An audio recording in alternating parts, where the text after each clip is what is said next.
Today I'd like to read a couple of Kevin O'Leary's Rules for Success out of the Top 10 Rules for Success by Evan Carmichael.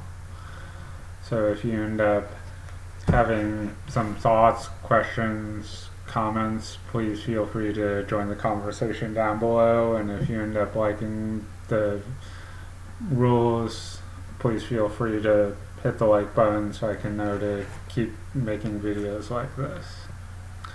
So, Kevin O'Leary's seventh rule for success is buy stocks with dividends. I remember a story really affected me years ago. My mother said she'd always invest a third of her paycheck into bail bonds with coupons. She'd always say to me, "Boy, never spend the principal, just the interest. And never ever ever buy a security that doesn't pay a dividend." Back in those days, stocks paid higher dividends than the bonds. So example, Bell Canada had a 6% yield on its 5-year bonds.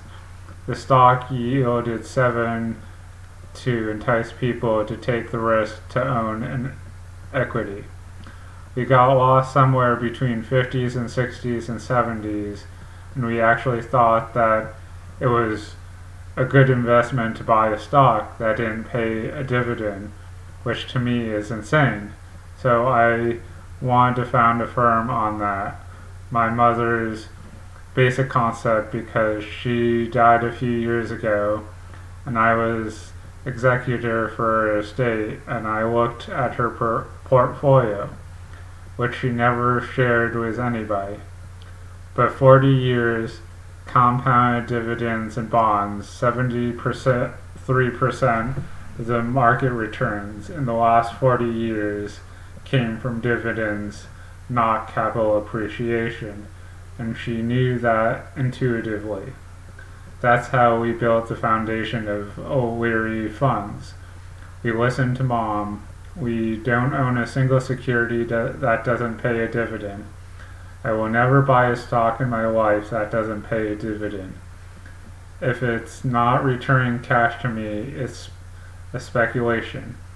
And if a manager can't send me cash, I'm not interested. And rule number 8, differentiate between family, friends, and money. Often your family will come to you, your cousin, your uncle, your sister, saying, "Please invest in my business." You've got to differentiate between family, friends, and money. You've got to be careful that you don't get yourself in a situation where you lose your money because you got emotionally involved. That's a very big piece of advice because I've done it. Everybody's made mistakes as an investor. That's one of the ones I made in the early times I never make again. So these 2 rules for success by Kevin O'Leary kind of hit at what to do with your money.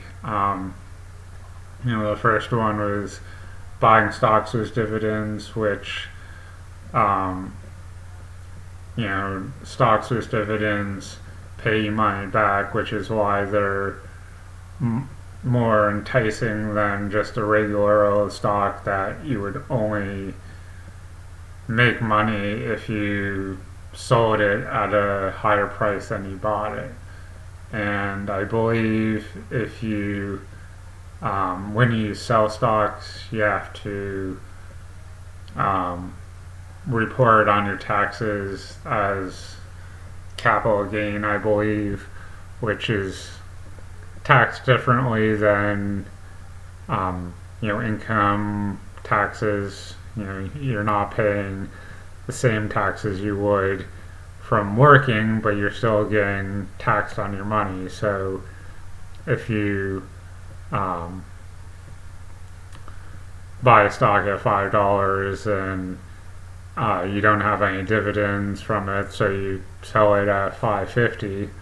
Well, that looks like a 50-cent profit, but then Uncle Sam or whatever country you're in decides, oh well, I need my pieces of money here. Let me tax you and get my money off that. So that 50 cents, um, depending on how taxes are structured where you are, might only end up being 30 or 40 cents per stock. So um, buying and selling stocks um, can be speculation. Is the stock going to go up in price for me to sell at profit, or am I potentially going to lose money? Um, if it's just a stock without a dividend. If it's stock with a dividend, you can sit on that stock for 40 years, however long, like Kevin O'Leary's mom, and then have the dividends off that build and build and build. um, so yeah, there's you want to do your research and um, understand how different investments make you money, and how you potentially lose money, whether it's having to pay taxes on selling it, whether it's fees, having some kind of a mutual fund company manage your money. Like if you're not good at stocks and you just went to an investment company and said, here's 10 grand, I want you to invest it and make me money, they might take that 10 grand and turn it into 12 or 15 or 20, depending on what kind of time frame we're looking at. But to have them turn that 10 into 12 or 15, they're going to be charging you a fee to manage that. So you might end up making 2 to 5 grand to then pay 500 or a grand in fees, depending on what their fee structures will look like. So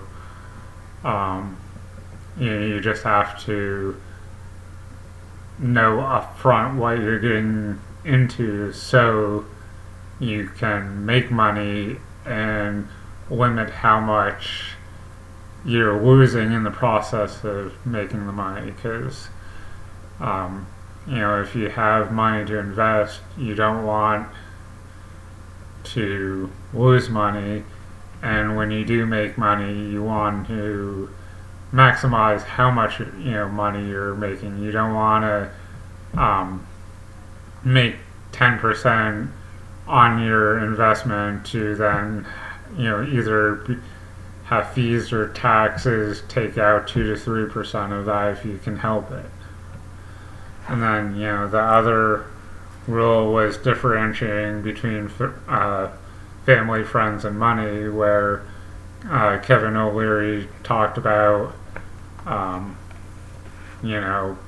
friends or family wanting you to invest with them, and that can potentially be a mistake, because you get emotionally attached, if you will, and then you're like, oh well, I'm doing something good for them, and if the person's doesn't have the right mindset, they might lose money, and then you're out whoever you invested with, your friend or family member. So sometimes you want to avoid that, unless you're for sure that you're not going to lose money. Hopefully you found some value in this, and if you haven't subscribed, maybe consider subscribing and hitting the bell notification so you can continue to see videos like this and some other videos on different topics. Thanks, and have a good day.